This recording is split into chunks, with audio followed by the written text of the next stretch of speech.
Welcome to the first video, vlog, whatever it is this ends up being. It's currently just after 7 in the morning, did some emails, about to run to the gym before some meetings. Essentially the whole purpose of me filming this is really just for me to keep track of the stuff I do. Something I wish I would have started years ago, but 16-year-old me wasn't really thinking about making videos. Alright, post-gym, chest day complete, running home to jump on a meeting real quick, and then I'm gonna cook some breakfast, eat, get some more work done, and probably go on a run, maybe in the rain, we'll see. You can see the weather is not the best, but it's okay. Alright, peace. Alright guys, today's post-gym breakfast is quite literally the usual. Eggs, turkey bacon, bread, apple, whatever I want. So one of the questions I was asking myself when I was deciding on whether I should jump into long form content or just stick to short form like Instagram reels and stuff like that was, why would I do it? Part of it is, now looking back, I wish that I'd started sooner and started documenting stuff from the time I was 16, really. Starting my first business and then all the different things I did between now and then, I would love to look back on. Then I think, okay, now's the next best time to start. Because I know I'm going to want to probably look back at this in 1 year, 15 years, 20 years, 30 years. And if anybody else watches it, gets any value out of it, cool. All right, I forgot to, well, somebody's calling me now. Hold on. All right, retake. I forgot to record a good chunk of today. It's now 2 p.m. But I'm leaving a facility where they were having me test products or apps that y'all will probably be using one day. Long story short, they rescheduled it, so I was only here for like 10 minutes. Now I'm gonna go back home, get some more work done, and just continue about the day, see what else comes up, and probably get some videos edited and start editing things for this video in terms of figuring out how the heck to edit, because I'm filming this and I really don't know how to edit long form. Also, I meant to start filming vlogs a few days ago, but then I got super busy and didn't have time to figure out this whole vlogging thing since this is my first time doing it. So I postponed that, but I did get some clips from a visit I went to with a client, so I'll throw that in here. Cool. Lobby.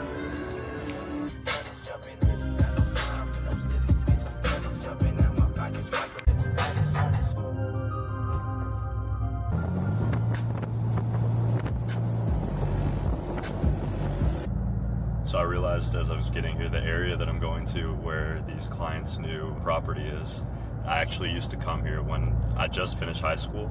I used to come over here to a liquidation warehouse where they would receive truckloads of pallets, and I would bid on pallets against these guys that were way older than me. And it was pretty funny because at first they didn't think much of me, and then they started getting annoyed that I was buying pallets that they wanted. And then I started getting bulk discounting and I became friends with the owners. But I just think it's interesting that full circle I'm coming back over here now that I sell companies and all that. And just a few years ago I was coming over here trying to make some money with a side hustle this summer right after I graduated from high school. 5-tier shower, 60 by 72. We have 10 of those.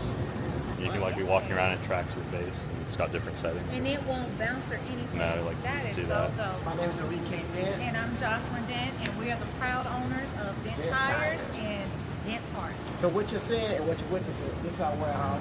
We only been here 3 weeks. So what you're saying, we have tires over here, forklifts over here, dog carts over here, parts over here.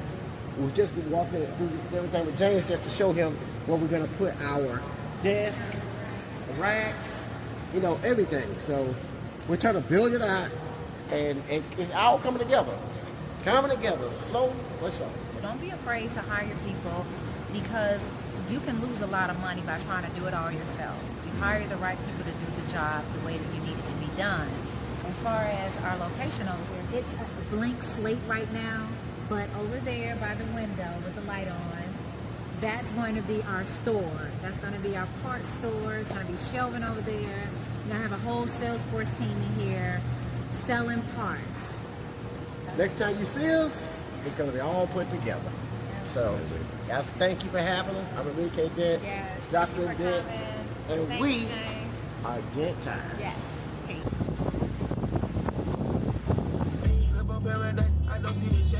Very interesting, James. Very cool. Thanks for sharing. Anyways, so while I was there, as I probably threw in a clip, I realized that I was in the same area where I used to buy and flip pallets, so liquidation pallets. For those of you who don't know what it is It's essentially where the stores like Lowe's, Home Depot, Amazon, anywhere that sells products, they need to do something with the returns. And those returns usually go to liquidation because it costs them more money than it's worth to sort through everything and see what they're actually going to keep and what they're going to sell. So if it's open box anything, 90% of the time it's going to liquidation. In liquidation, usually it's sold at a percentage of what the actual market value is of the product, but it's sight unseen. You don't know the condition, you don't know if it works, you don't know anything. This was one of my first legitimate side hustles I did once I was an adult. I had just graduated high school, I was 18. I'd quit my job. I used to work at Sonic. I was a roller skating car hop, fun fact. Some of you probably know me from then. Over the summer, before I even signed up for college, I started just trying to find ways to make money. Then I came across pallet flipping. So essentially, my business, I stuck to buying Lowe's, Home Depot, and certain other pallets. I mainly stuck to tools because at that point, I'd started building up a list of different contractors that I knew would buy certain things. Like one really odd one was a contractor that would only buy porcelain toilets. And I'm talking broken, cracked, anything like that. He bought them for the parts, and I would always sell them to him. So when I would go through and look at the pallets, it's essentially a really big warehouse. And once you go into the warehouse, there's lines of pallets. There's even furniture in the back. They had Costco returns, everything. I'm talking anything you can imagine was in this warehouse. The way the business worked for them is they would buy it by the truckload, break it down, and then auction off the pallets and get a profit on it. They would sell the pallets individually and get more money than they paid for the truckload. And the people that would buy them would be people like me, usually people with stores. I was selling everything using Facebook Marketplace, and I knew what I was looking for. I knew tools. I knew how tools worked. I knew the different types of tools. So you weren't allowed to dig through the pallets, but I would go through and kind of get an idea and tally it up in my head, roughly what the value of that pallet is worth if everything works. It was rarely the case that everything worked. There's always broken stuff or just stuff that was abused and returned. I'll throw some clips in here. I know I have a couple videos on my phone that I'll find. One time I remember I bought 50 helium tanks in a pallet. Weird. I actually made a profit off that too, though. I had everything from chainsaws to leaf blowers to extension cords, hoses, helium tanks, wall AC units. You name it, I probably had it. Toilets, bathroom vanities. I bought it all. And I would flip it, sell it, fix some stuff. A lot of the tools I would sell in lots of broken tools. And I kept a notebook and I would inventory everything. I would break down everything in terms of the cost of the pallet and then the cost of each item and then how much I sold it for, so I could keep track if I was making a profit or not. Long story short, I did that over the summer for a while. It was fun, good learning experience. I became friends with the owner of that company.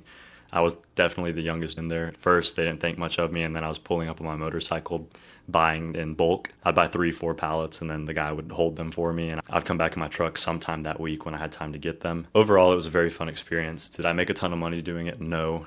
I learned a lot from it. I learned a lot about networking, keeping track of people, calling them and seeing if they would buy certain items so I would know what my guaranteed return would be on certain pallets. So I knew how aggressively I could bid against the other guys. And I think the way I was doing it definitely earned me a certain level of respect with the older dudes that were in it.